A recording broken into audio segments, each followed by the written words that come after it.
Welcome to the Session 8 on fostering exploration success in Europe with the cutting-edge technologies. The mining industry is at a crossroads, facing increased demand for raw materials while being challenged by the need to operate sustainably. The pressure to extract minerals from greater depths and in increasingly complex environments requires us to rethink traditional mining methods. In this context, the integration of advanced technologies will be a game changer, allowing us to transform Europe into a sustainable, resource-efficient and competitive economy. Today, we will hear about several groundbreaking projects that exemplify how technology can drive exploration success while addressing environmental.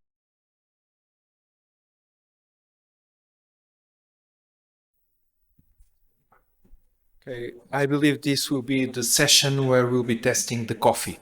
I mean, everyone had a coffee, and if you are still alive and kicking, because it's the last session, I'll be very pleased. So it's my honor to be the chair of this session, and we'll try to make it effective and delivering interesting solutions and information to everyone. The first speaker is Marko Komac. We work together in several projects, but Marko will be talking about the future, right? So Marko, if you want to join us and just kick off this last session, you are welcome. Thank you. Thank you, Vitor, for this short and informative introduction. My name is Marko Komac, and I'm representing Intro as a project partner in one of the interesting European Horizon projects called Persephone. So what is the content of my presentation? First, I'm going to run through the rationale. I'm going to go through the project overview, the objectives, and then expected outcomes. I will also present you with some interim results, because project only started January this year, so we still have more than 2 years ahead of us, but we already have some really interesting outcomes. We've all heard in the past couple of days that Europe is facing a big challenge regarding critical raw materials. The surficial ore deposits have been mined, and we need to go much deeper, and that brings along huge challenges. Challenges that probably humans cannot obtain for up to from specific physical descriptions. So what we are doing in this project is that we've sort of, from different parts of Europe, put heads together to try to come up with some clever ideas how to address this. And we've sort of met and discussed, brainstormed how to proceed. What are those key challenges that we can address based on our knowledge? This is the team or the project consortium compiled of 12 project partners coming from 8 countries, and also not only from Europe, also from Africa. So what did we brainstorm about? First of all, we definitely need to address something novel, something new. Bring into the mining some of the perspective or science domains that have not been used. They have been thought about, but not really used in the past. And since one of our partners is quite advanced in automation and robotics, the idea was to dive into that domain of potential future mining. And one of the project overviews was to sort of develop an autonomous solitaire, or in the fleet, autonomous vehicle, or let's say a robot that would help us explore and potentially even exploit future mines. So what is the concept and the vision of the project Persephone? We want to reduce the machines that are currently used in mining. So from those large machines, go to as smaller ones as possible. And with that, there are several beneficiaries or benefits that come out of it, not only reducing the size of the excavated material, but also with that, reducing the size of the waste, the processing time, the exploration time, etc. And all this, of course, needs to be backed up with some sort of technology, not only from the robotic perspective, but also from the data processing perspective, and developing some sort of digital twins that will help us understand more clearly how the mineralization occurs, where to follow it, how prosperous it is in specific areas of potential mine. And since we've come up with this idea, we've applied it, and we got a project within Horizon Europe. And the project runs until the end of 26. It has roughly 5 million. And the leading partner is the Swedish University for Technology far up north, that already does some really interesting robotics for the mining, of course, on the testing scale. So this is just the work package organization. You see the coordination and then different work packages. It's quite complex nowadays because we have a lump sum projects, and that it's a bit of headache. Anyhow, we've split our teams into 4 innovation teams. One is dealing with innovative drilling techniques, another one with raw materials characterization on site. The third one with the autonomy challenges of such robotic tools. Either, as I said, solitary or in fleets. And the fourth one is, it's called supporting system, but basically deals with the data processing and preparing or modeling the proper or as good as possible digital twins that represent the reality underground. So there are several research pathways that we've wanted to address. The first one is sort of grouped in the integrated system for the on-site tool, that is the robots. And these robots, like you can remember from the innovative teams, will address different issues. And first of all is, of course, scaling down the size of these machines, robots. And you'll see later on that we are in quite a good way, not completely satisfying all the demands because of the size. This is very small, rather small, I would say. So it doesn't address some of the issues that mining is facing, but still it helps to address most of them.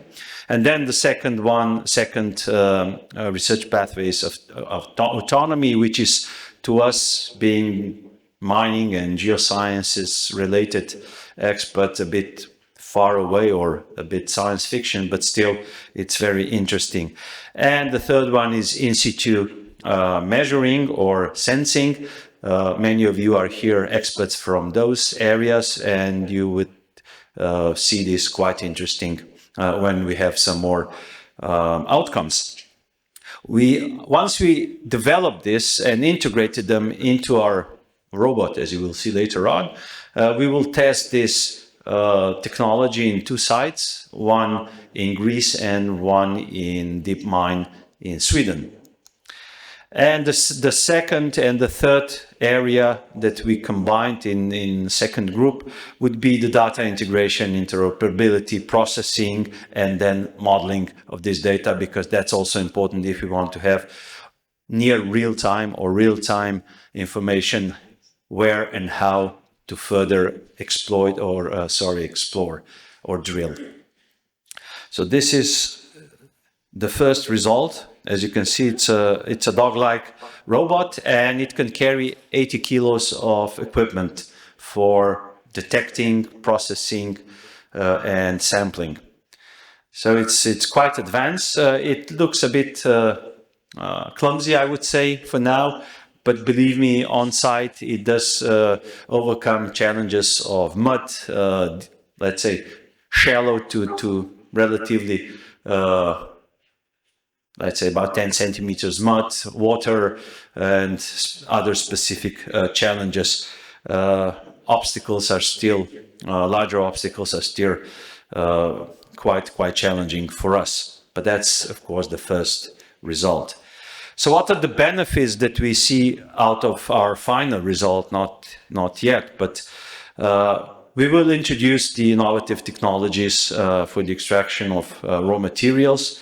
And in addition to the political support of domestic EU sourcing of raw materials, technology is also very important because it reduces all the waste, all the emissions, and people are also very sensitive to those emissions.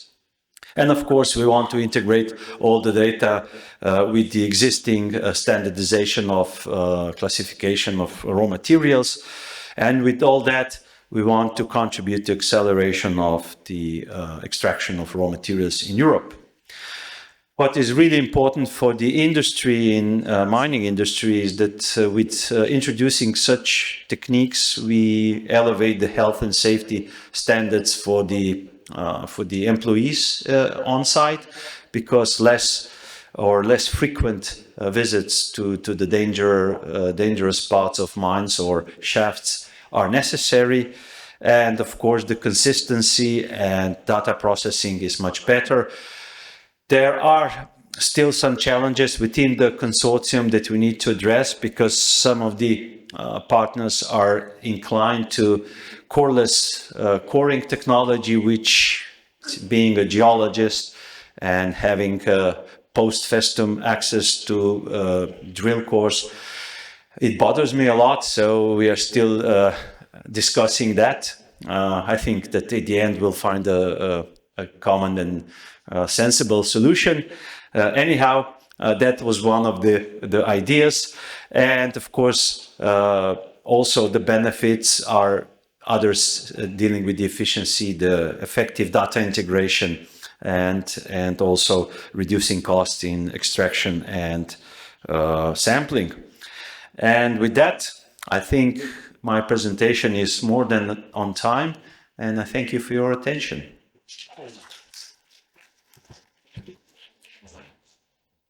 Thank you, Mark. We'll be having the questions at the end. I guess we'll be having several questions to you, because we are just raising robotics, and I wonder if people will be complaining about having robots replacing miners. Okay, let's now talk about two other projects coming from a talk by Veronika Sradnova from the Czech Geological Survey. Thank you, Veronika, please. Good afternoon. So my name is Veronika Strnadová, and I will be speaking about two European projects from the Horizon Europe program. Let's start with the first one. It's called Multi-Miner. What Multi-Miner stands for? It is multi-source, multi-scale of observation and innovative machine learning for mineral exploration and mine site monitoring. So you can see quite difficult title to remember, so let's stay with Multi-Miner. To make it short, Europe needs to secure sustainable supply of raw materials while reducing dependency on the countries outside Europe. In this way, Multi-Miner can play an important role, as it is proposes to improve mineral exploration and mining site monitoring practices through generic but highly innovative machine learning solutions when using, let's say, contactless and non-destructive methods and distance data, means data acquired remotely. So this project started January last year, and it's been running for 42 months. Who are the partners? There are basically 12 partners and one associated partner. More specifically, we have 7 research institutes, 2 academia, 1 consulting business company, and 3 mining companies. It is truly interdisciplinary, as it combines backgrounds in geology, remote sensing, or machine learning. And the project coordinator is GTK, Geological Survey of Finland.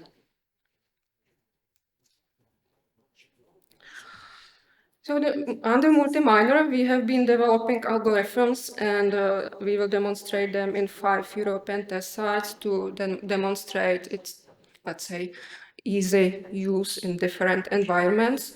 We have one site in Finland, it's called Inhalayan, one site in Austria, in Hochfilzen, and 3 sites in Greece, Chalkidiki, Kalinteri, and Kirki. So, as already mentioned, we have been integrating data or of observation data that's been acquired by different platforms. That means drone-based or aerial data, as well as orbital, I mean satellite data.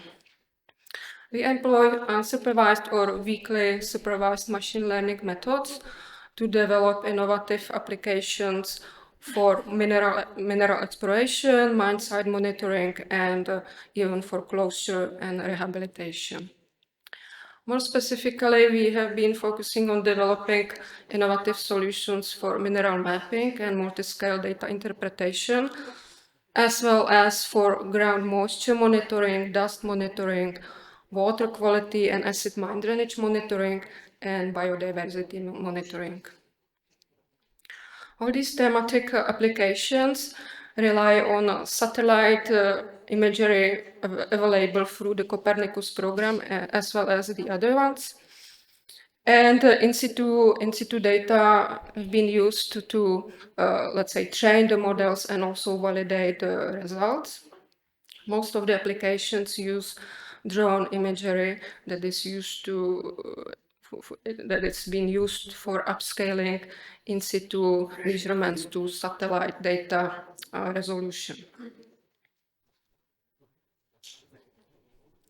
Now, looking in more closer way on Earth observation data, we integrate low to medium, even to high resolution satellite data together with data we acquire by the airplane or drone. And this helps us to leverage diverse multispectral and hyperspectral data together with radar data acquired at different frequencies and different spatial resolutions.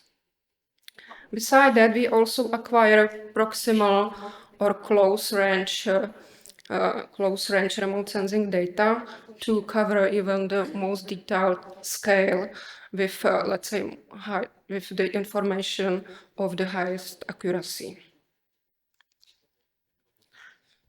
So now I'm coming to, let's say, to show you some examples of the products that have been developed under this project.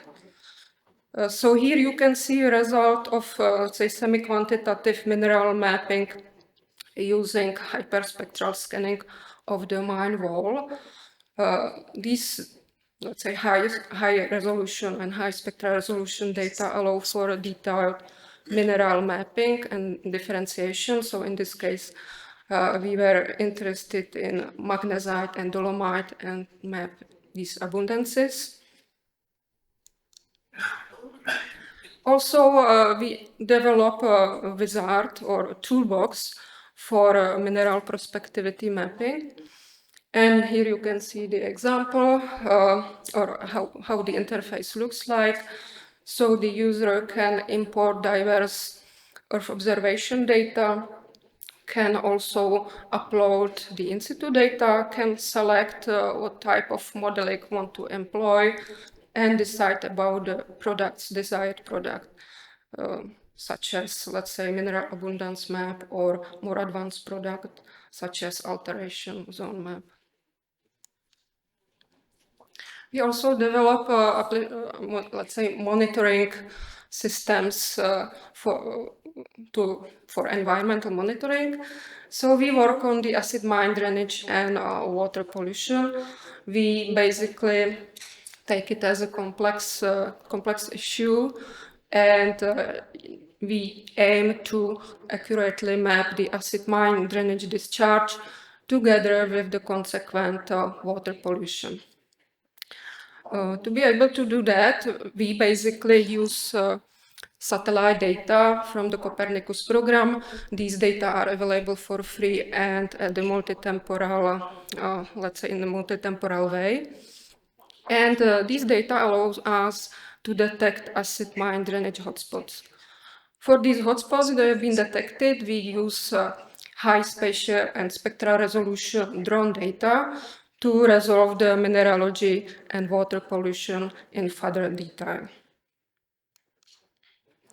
We also work on the dust monitoring, let's say dust monitoring topic. So we divided it into 3 processing streams. First one is focusing on detecting mineral dust sources. For that we use satellite hyperspectral data that allows us not only to define the extent of the mineral dust sources, but also to resolve the mineralogy. We also model the transport of the dust through the atmosphere. For that, we use completely different kind of data. That means data they are acquired at a high temporal resolution. We need to have basically 1 image per day.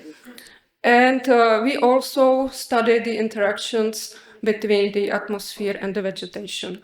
For that, we again work with multitemporal and multispectral data that allows us to assess the status of the vegetation. So there is indeed not so much time to go in detail. So you can follow us or follow the multi-miner project. You can check our website. You can subscribe the newsletter. So in that way you will get updated information every 3 months. And we are, of course, also on LinkedIn or X former Twitter. Yeah. Thank you so much, Veronica. You have another project to tell us about, right? Do you want to continue? Yes. Yes, please. Okay.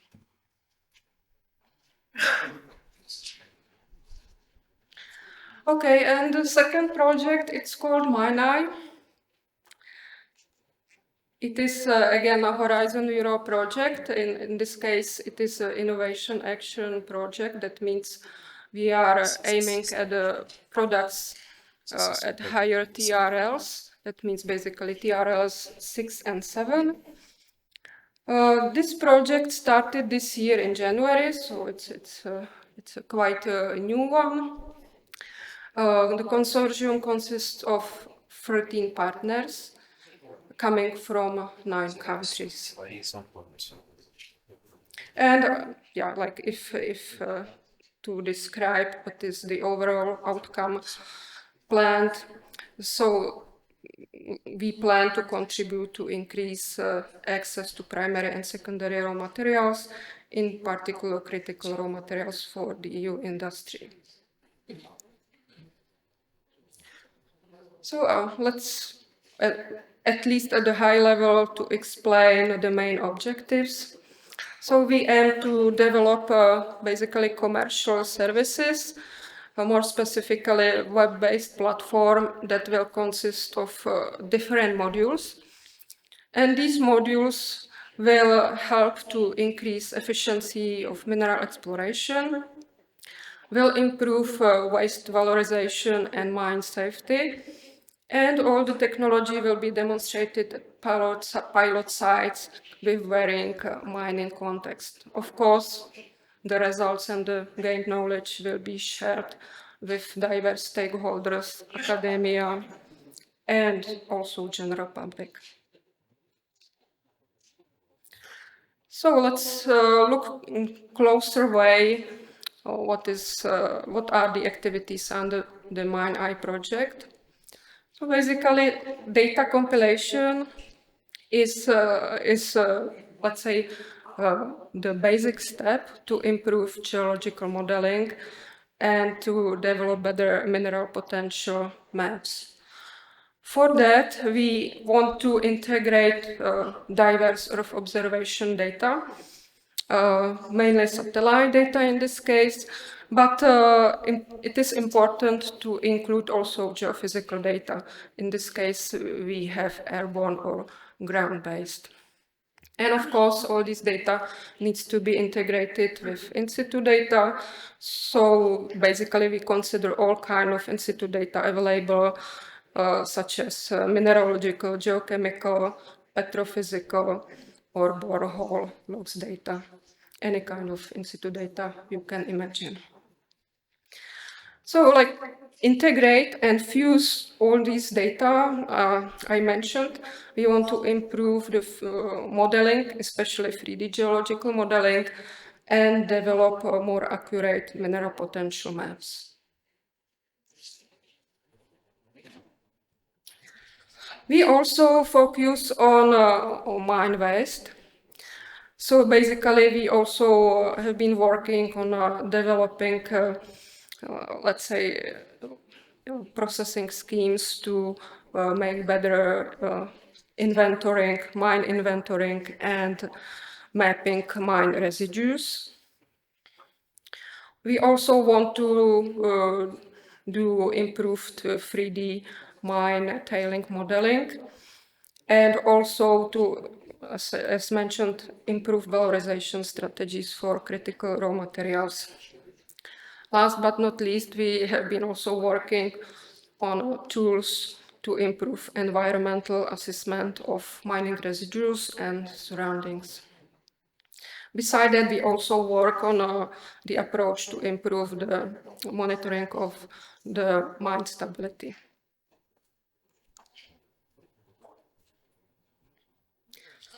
Besides that, we have also work package dealing with ESGs or as well like communication, dissemination, and result exploitation. These are kind of standard work packages now in European projects, so I won't be going in detail for that. What are the pilot sites for the MINEX project? We have 3 sites, one in Sweden, one in Spain, and one in Albania. Regarding the critical raw materials, we have like, we consider different ones at the sites I presented before. So in Sweden, Norrbotten, we are focusing on phosphorus, rich in rare earth elements, and apatite. In Spain, we have brownfield and groundfield sites. So for the brownfield, the target elements include copper, lead, zinc, together with gold and cobalt. And the greenfield, the site is actually part of the Iberian Pyrite Belt, and we are focusing on skarns and vine-hosted mineralization. And in Albania, we have a small, tiny site that is focusing on CR, what is the element? No, yeah. It's important to say that the platform we have been developing is, let's say, heart of the project. That means all the data we integrate and all the tools we develop will be in part of this platform. The platform should be more or less commercial, and there will be modules for mineral prospectivity mapping, for 3D modeling, and for inventory mapping and mapping mining residues. And the last one will be actually developed for global stability assessment of the mine.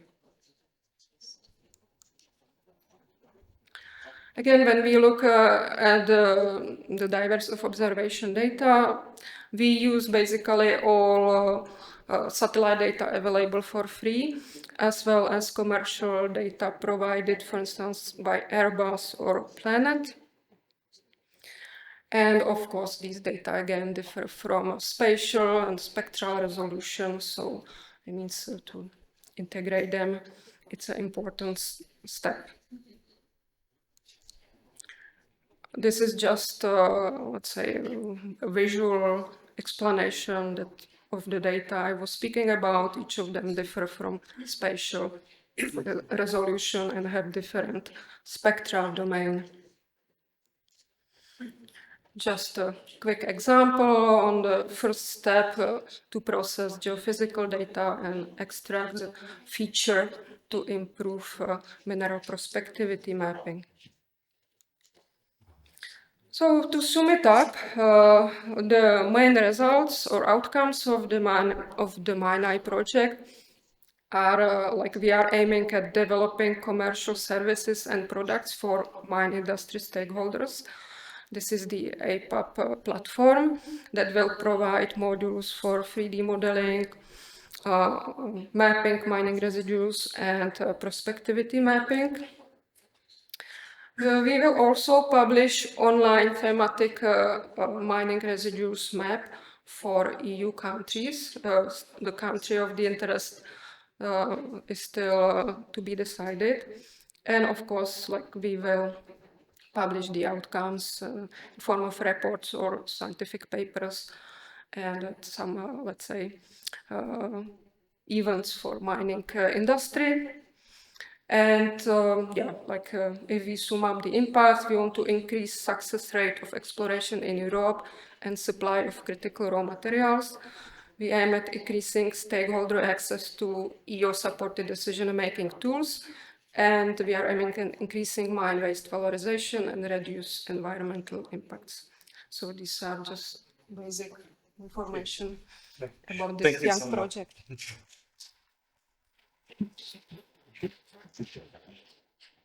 Thank you so much, Veronica. We'll be having questions at the end of the session for introducing these two projects to us. And the next speaker is Vitaly Yurchenko, and Vitaly will be telling us about also new technologies. Please, Vitaly. Thank you. It's new, but yeah, partly overlaps with what Victoria was telling you.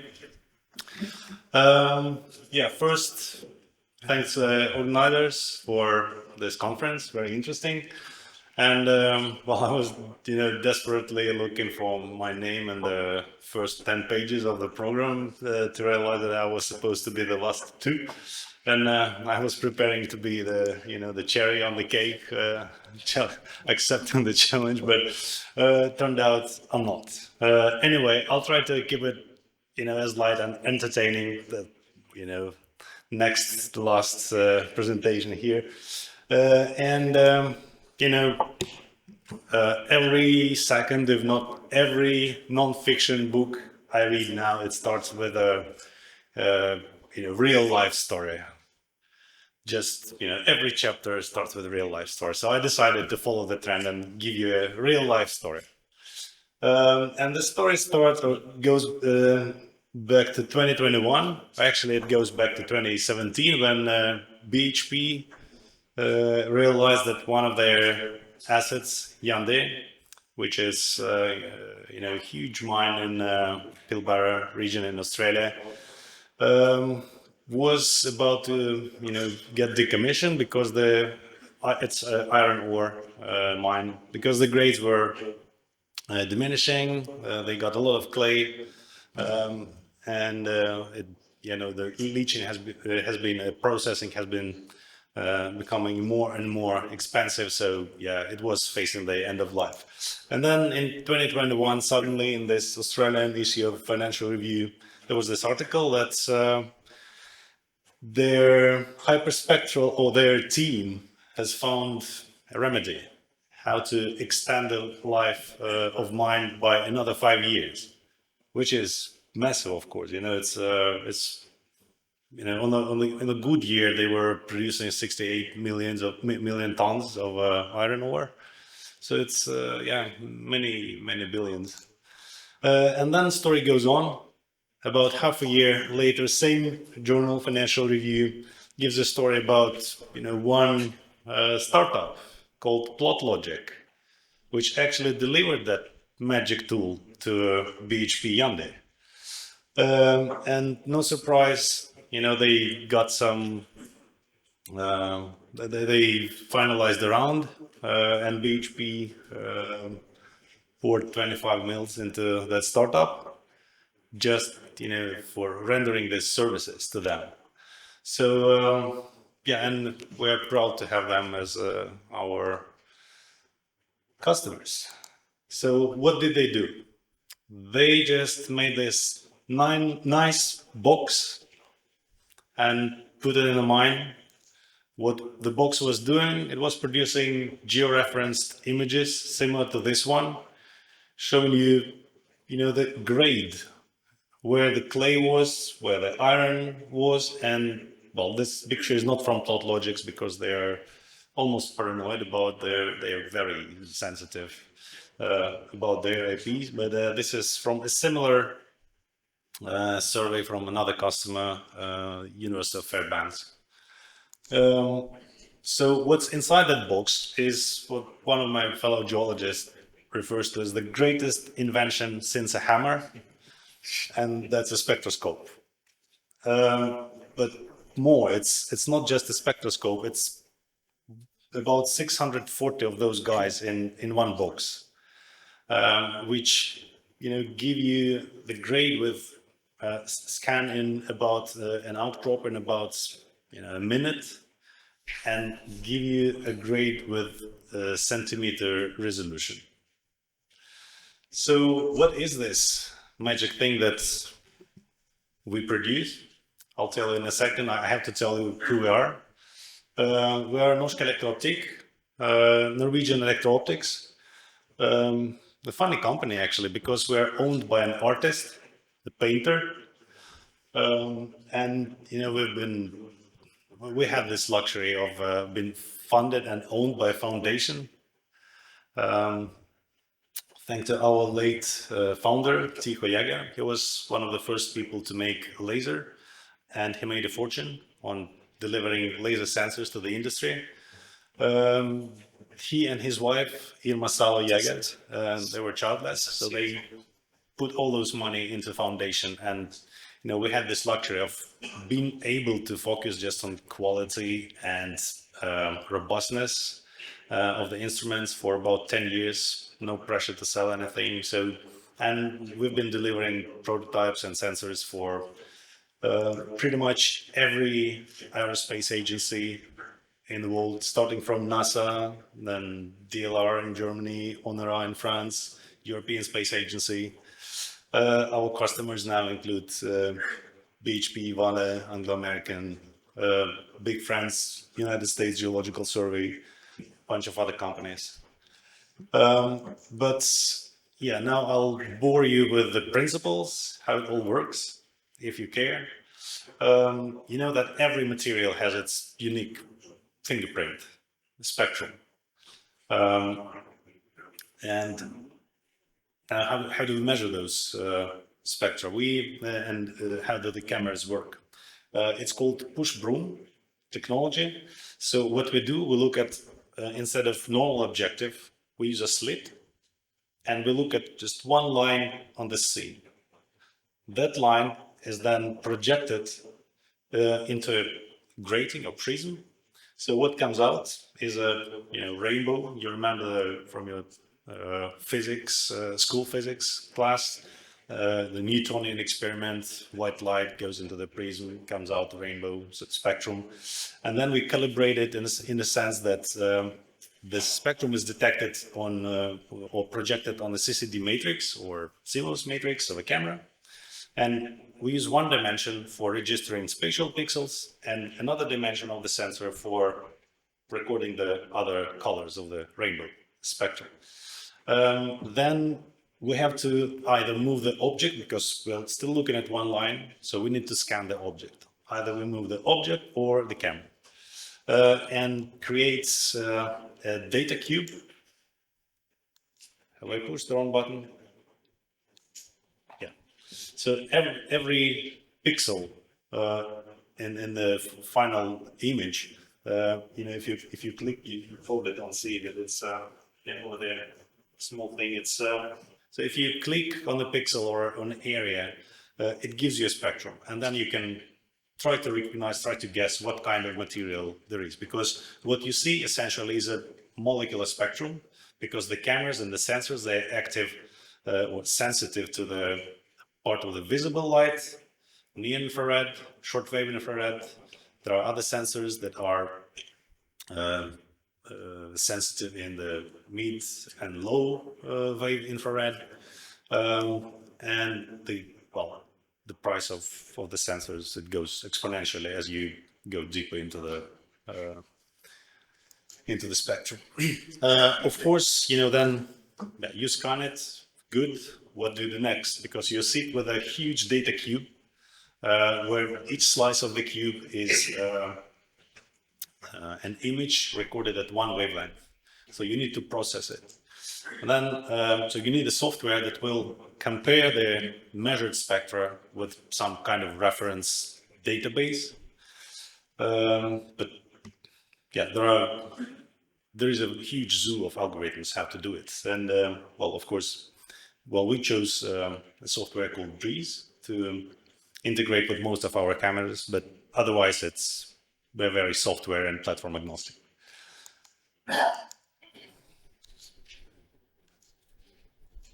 Yeah. Applications, what makes it fun and interesting to work with these cameras, that the applications are so vast and enormous, it's so different. So everywhere where you need to know the chemical properties or molecular properties of materials, you can apply. Either domestic waste sorting,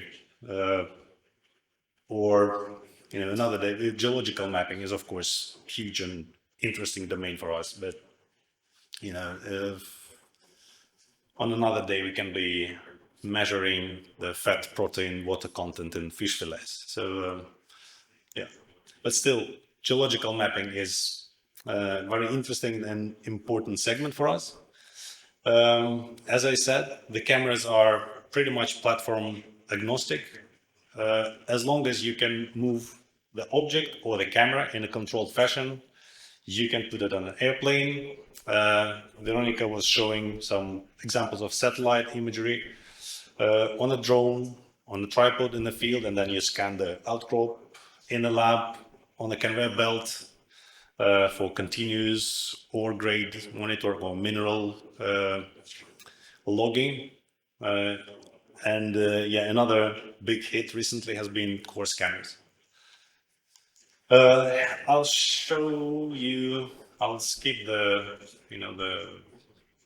super boring part about the different platforms and sensors and the tech specs. Whoever is interested, please contact me. Software mentioned, of course, you need that. Dun, dun, dun.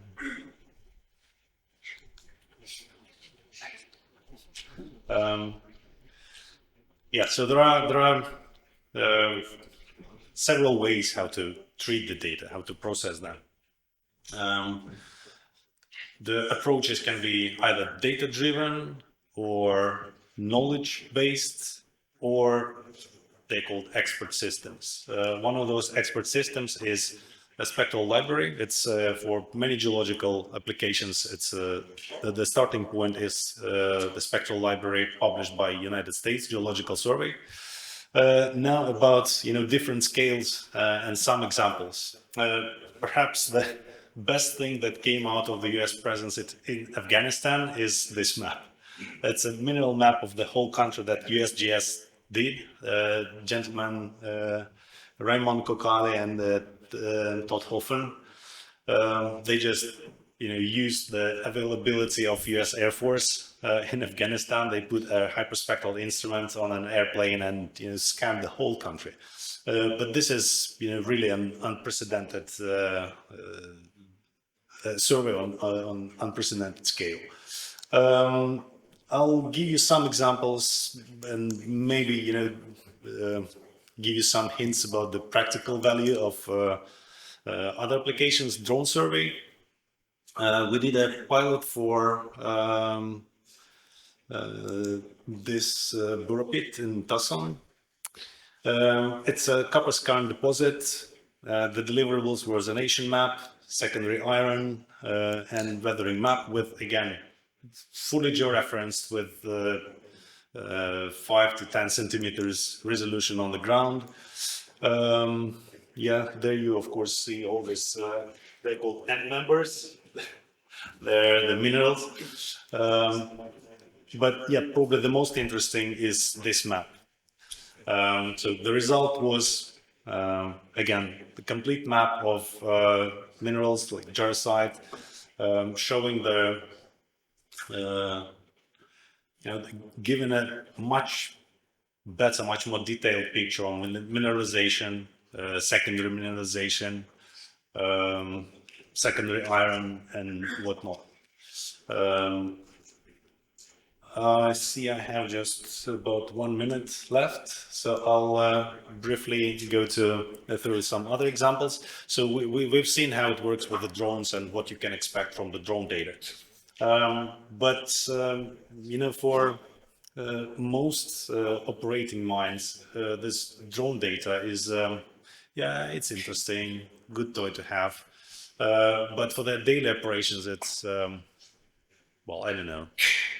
There is definitely a value, but more practical solution is mine face scanning, if we're talking about open pit mines. Here's an example from work by my colleague, Friederike Korting, during her time at GFZ. It's VMS type of deposit, copper gold. The result of the scan was a map with the grade of copper, very similar to what Plot Logic delivered to BHP, and ended up with 25 mils in their pocket. Yeah, core scanners. Another way to apply hyperspectral imaging. If you put the cameras inside this moving box here, just to throw some practical figures at you. So we scanned in this pilot, we scanned 49 boxes for this Laurent de Pena operator. Time per box 3 to 6 minutes scan, and what you get, a complete log of all your cores with sub-millimeter resolution, huge amounts of data, but what you actually need is just depth registered log of metadata. So minerals, abundance, numbers, percentage, which you cannot see, I'm sorry, but that I would make the resolution different, but yeah. And yeah, last, almost last. Yeah, oh, sorry, I'm over time. Is that okay? Can I take another minute? Thank you.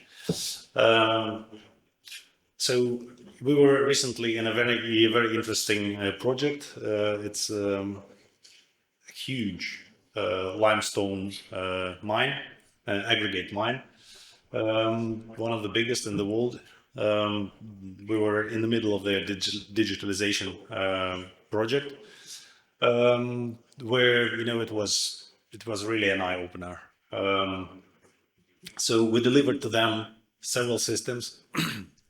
First for lab and pickup truck. So what they do, it was really interesting. For me, at least, as a layman who has never been in real mine operation.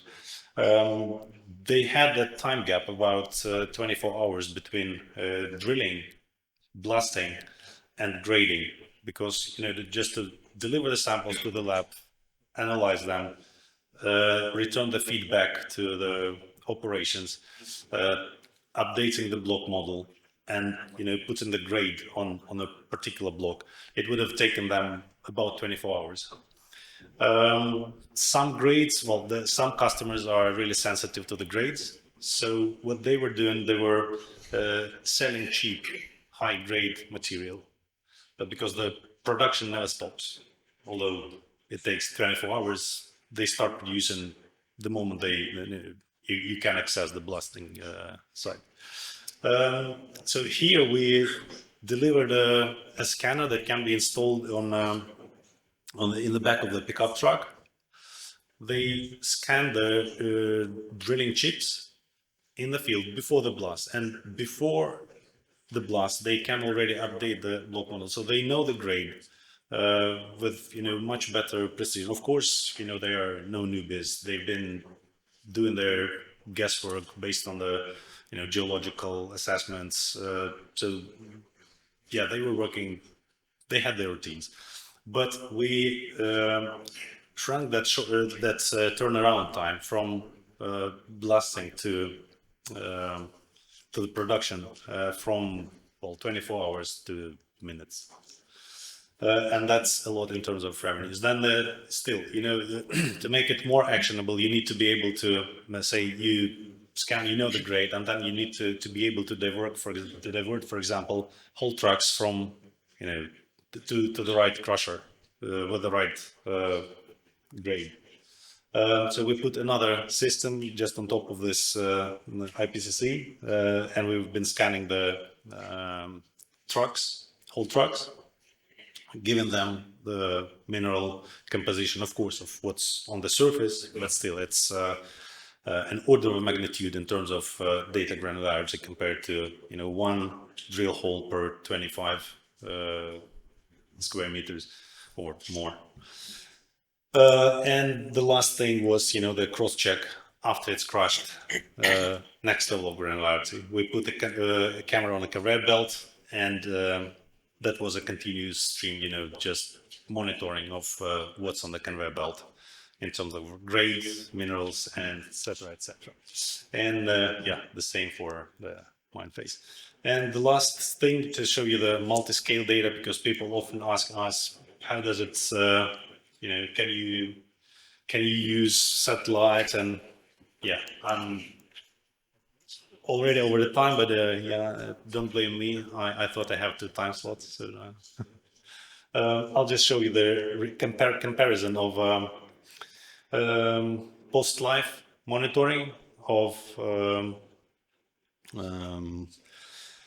how it's called, not reclaimed, recovered uranium mine in Australia, also Mary Kathleen.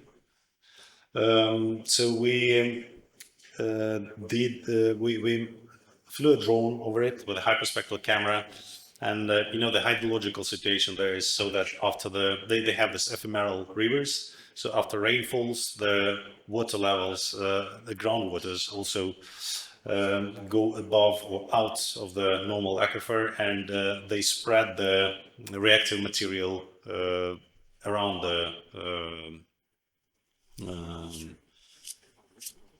the former tailings. Yeah, we mapped how this spreads compared year on year, and here you see the comparison actually of drone and UAV data. It's very tempting to use satellite, the drone and satellite data. It's very tempting to, just get the satellite data relatively cheap and then do large area monitoring. But there are a couple of pitfalls here. First, if you have any vegetation, it will mask the ground. It will, and the larger is your pixel, because the UAV pixel is on the ground. It has resolution 3x3 to 6x6 centimeters. So you can sort out a lot of vegetation. And after masking out the vegetation, even with the drone data, we were left with like 50–60% of the pixels available for analysis. With the satellites, it was down to 10%. And yeah, but the final product was year-on-year comparison of contamination areas. And I'm done. Thank you very much, and sorry for taking a bit too long. Thank you so much, Vitaly. You managed to have in the same talk defense, also foundation on by an artist and NASA. So I hope to have very good questions at the end. And the next speaker is Niasz Livniak. I hope I'm pronouncing well your surname. Yes, you will be talking about hands on the ground. So what we are really doing in your company. Welcome. Something concrete. Yeah, exactly. Yeah, good afternoon, everybody. since I'm the last speaker, I would like to take the opportunity to thank Arthur and the team for another event that indeed generates lots of benefits for us. But as I had a quick chat with Paul from Europa Minerals in the hall outside, maybe at least some of the next events you should think of organizing in Brussels, because lots of rather pessimistic messages today we heard, and we guess that the address for those messages is there. Anyhow, so today I'll speak about GEOPS, our company that indeed has its hands on the ground. And before I start, I would like to remind all of us of the importance actually of drilling and drillers as players in the exploration segment in general. So what we have on the left is a photo that symbolizes some modern advanced world that we all strive to. But on the other hand, what would it be without drillers and drilling? Apparently, many of the resources would be missing, and lots of targets that we have in front of us from now on would be under huge question mark. No copper for wiring, no lithium for batteries, no critical minerals for infrastructure, no oil and gas for energy, no water from deep wells, and lots of everyday, lots of essential materials for everyday tools like smartphones, for example. So indeed, we would end up in some prehistory, like the bedrock from the Flintstones. And as much as it looks funny, actually, it's realistic, and we should face some things that are in front of us. No lithium, no batteries, no lithium, as we said, meaning electric cars that we so much talk about, not only the EVs, but many other things, but EVs in this particular context would be a thing of past, actually, not the future. And we'd all be getting some serious leg workouts. Yeah. Obviously, although it looks fun, we should all agree that we're all better off, and we should be better off with drilling and drillers and exploration and look forward. So, speaking of GEOPS, it has been founded 20 years ago. These days, actually, we celebrate 2 decades of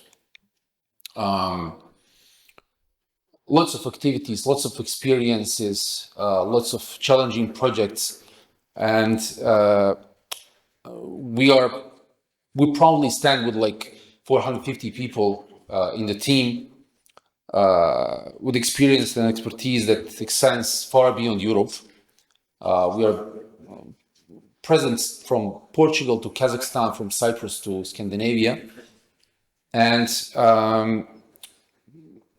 20 years of business means for us 20 years of passion, expertise, dedication to the future of mining exploration industry, indeed. At GEOPS, our services encompass a wide range of drilling methods and practices designed to meet diverse needs of our clients across different stages of mining and exploration. In terms of method of work, we provide core drilling, standard drilling method, reaching up to depths up to 3,000 meters. Then directional drilling, percussive drilling, of course, rotary for high speed.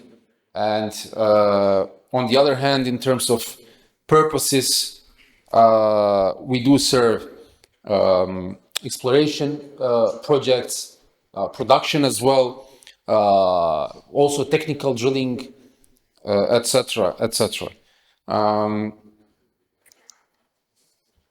Some milestones, as I said, we've been founded actually 20 years ago, and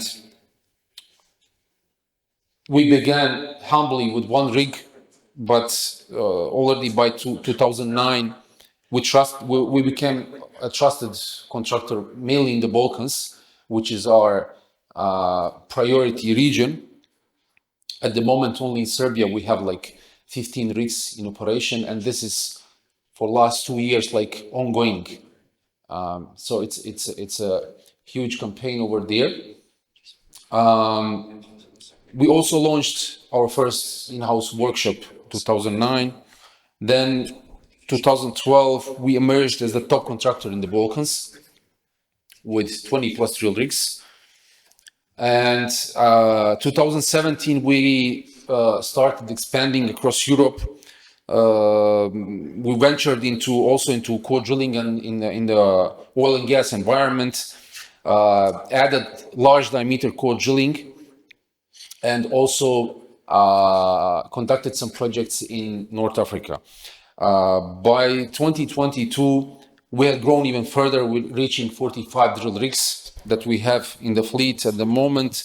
All ranges from small portable ones to the big ones of 100 tons.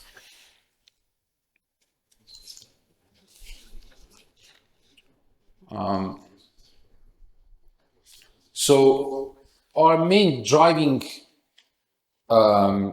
engines, we would say, are actually primarily the thing that we operate globally, so in a wide scale, but in the same time, we run locally, meaning we are indeed present on a large scale in various markets, but more important is that we have established over the course of past several years a diverse network of local partners. So wherever we operate, we have strong local partners to support us, subcontractors, and that enables us to adapt quickly and overcome different kinds of challenges at different markets.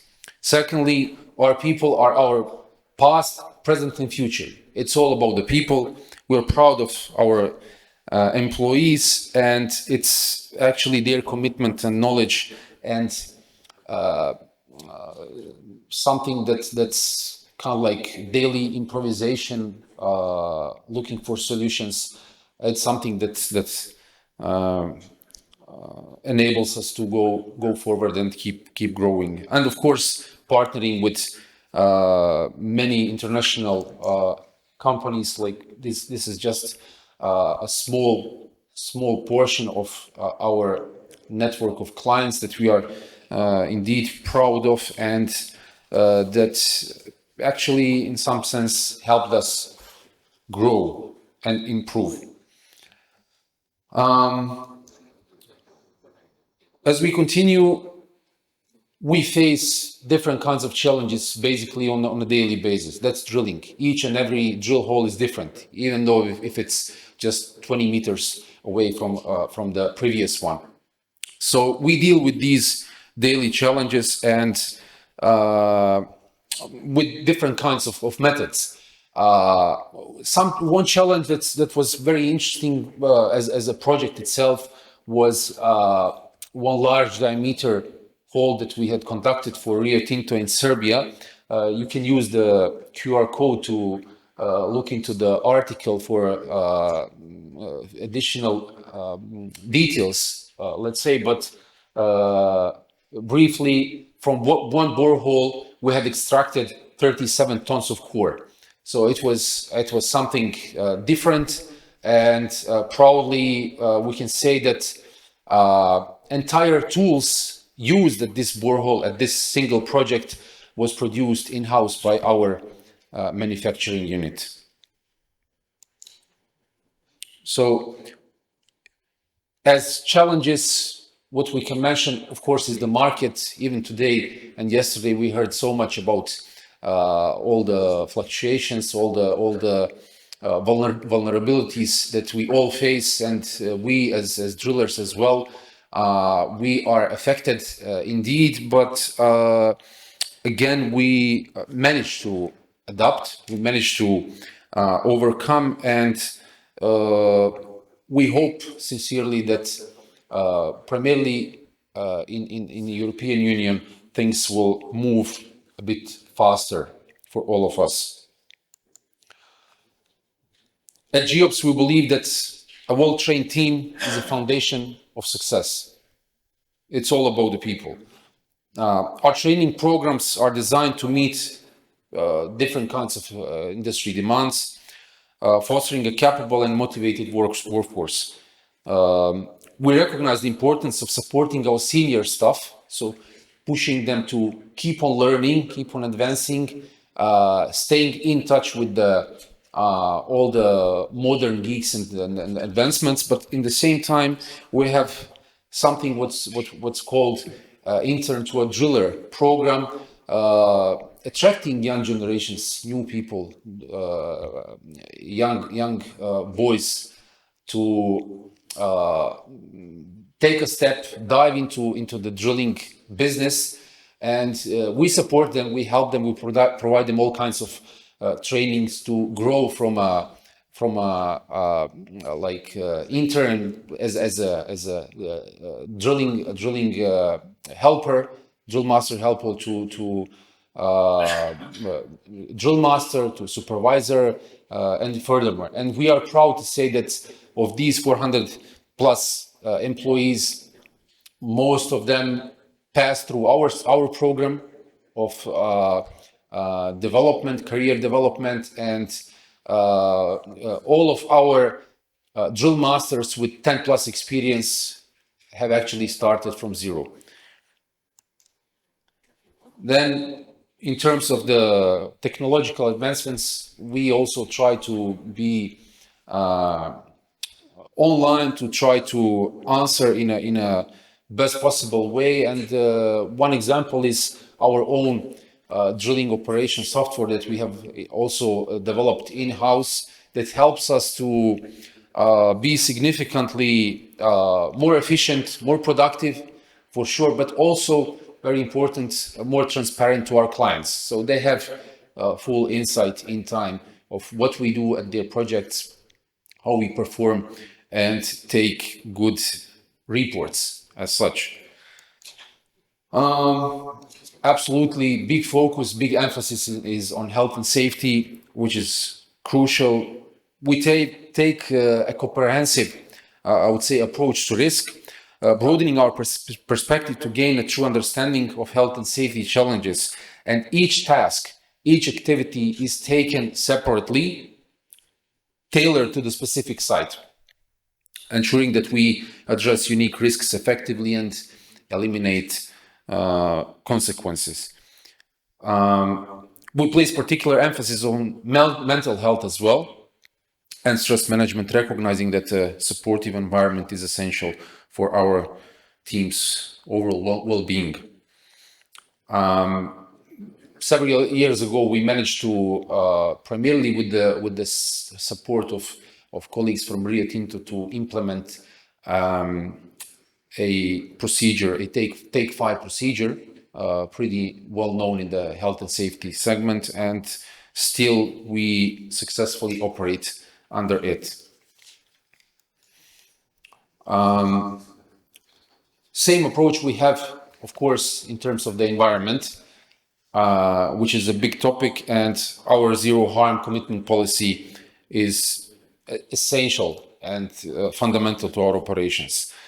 Our approach includes implementing energy efficient practices where possible, of course, and adopt green technologies as well where possible. We also focus on low impact exploration methods that significantly reduce surface disruption. I hope that you will have chance sometimes to pass by our drill sites to see how we set up the rig, the supporting equipment, how much effort and tools we use to protect the ground, with different layers, to prevent all kinds of spillovers or whatever to affect or damage the ground, how we do the recultivation of the sites. Our clients, local authorities are happy with that. So that's something that we are, of course, proud of. Looking into future, GEOPS takes bold yet measured steps, I would say, toward growth and innovation in different segments. Primarily, our workforce is our big focus. This slide tells you very much about it. So drillers are most wanted. We look after them. We try to keep the ones that we have in our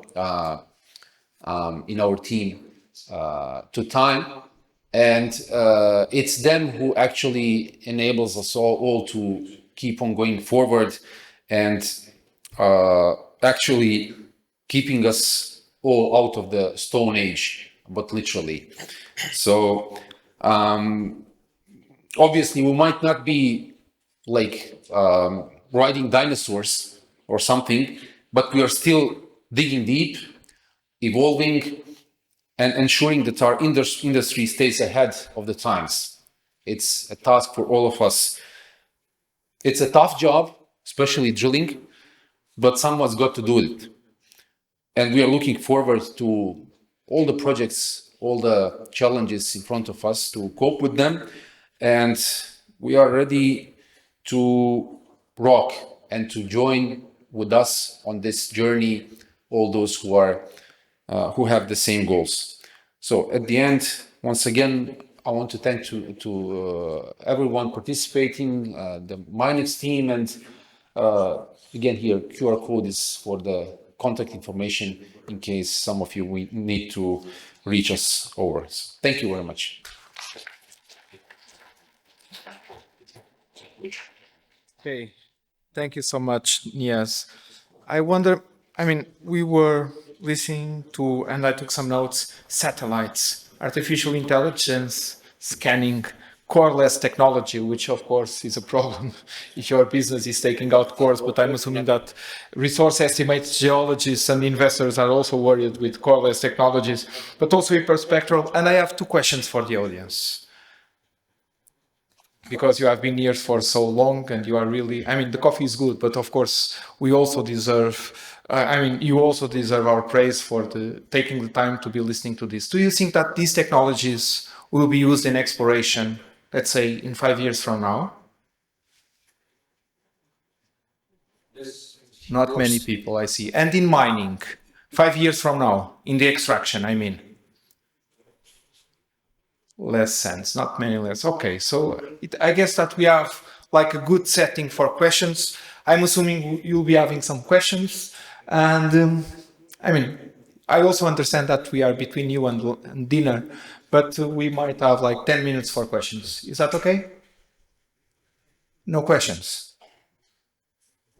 Okay, everyone is worried. I have one for each speaker. Okay, first one.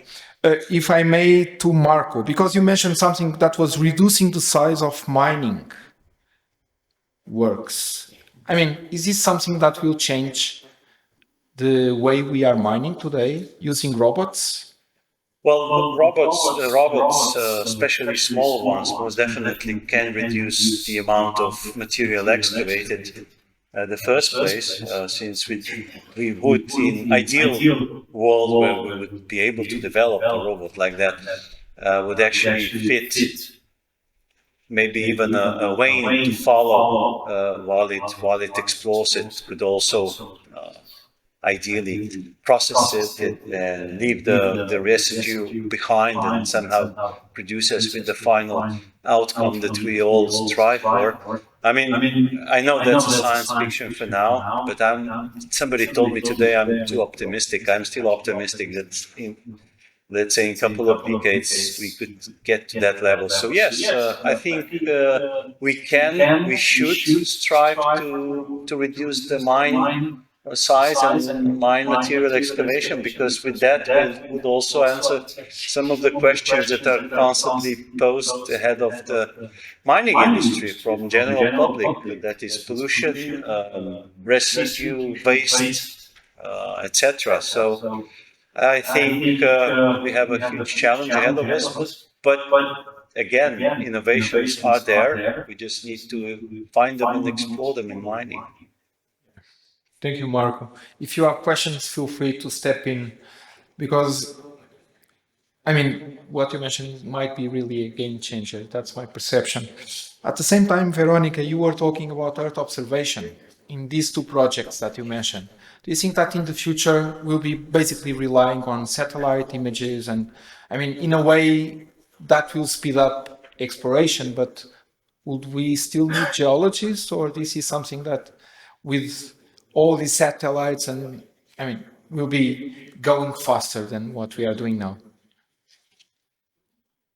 Yes, like as you know, satellite data, we basically are able to characterize the surface. And of course, exploration is also like dealing with lots of subsurface. So that's why we need to integrate together different data coming from different sources. But anyway, definitely satellite data can improve lots of monitoring, let's say, approaches, and yeah, like it's data are here. Data are available for free for everybody in most of cases, and now it's the time, in a way, to take advantage.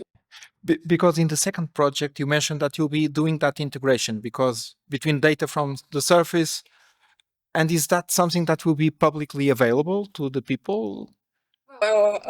As I described, the iPop and the modules will be commercial for this 3D modeling and like data and geophysical data integration such. Yeah, that's how the project is let's say set up. Okay, something then to follow on the website, I'm assuming, to see what you are producing. Okay, thank you, Veronica. Vitaly, I was really impressed because you have something that you can put on the back of a truck. In your example, I believe, from the aggregate company, and basically it's screening and like real time providing this sort of data. So I wonder, what type of scales are we talking about? Because you mentioned that the size of the pixels, you mentioned centimeters.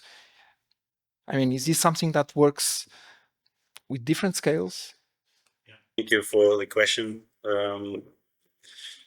Actually, it all depends.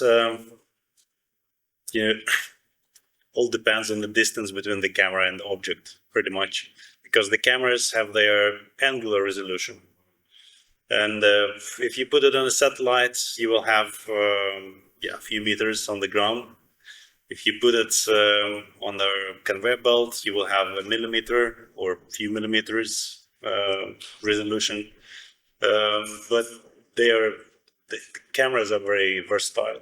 So, and it's just the angle and the distance to the object. I'll just give you the scale from meters to 25 micrometers. That's the range. Okay, impressive. Because as you mentioned, it might be something that goes way further than the hammer.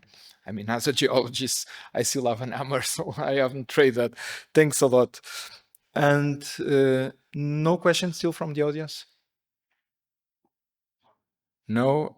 I mean, Niaj, I wonder, because you are still working, let's say, doing, extracting the cores and all these things, is this technology something that your company might be uptaking? I mean, is this already changing the way you are doing business? Because you mentioned health and safety, for instance. But do you think these technologies could be uptaken to other areas? Not much, I would say. Not much impact to the work that we conduct. It's, I think, again, at the end of up to geologists to provide us maybe through that way, that side, for the geologists to have better data and then to provide to forward it to us so that we are a bit better prepared or how to say planned to conduct the drilling itself in the end, because obviously it matters a lot if we get a valuable, credible data of what rock to face down there instead of just being on blind. So from that side, it might be helpful. Yeah. Other than that, then we are just on our own.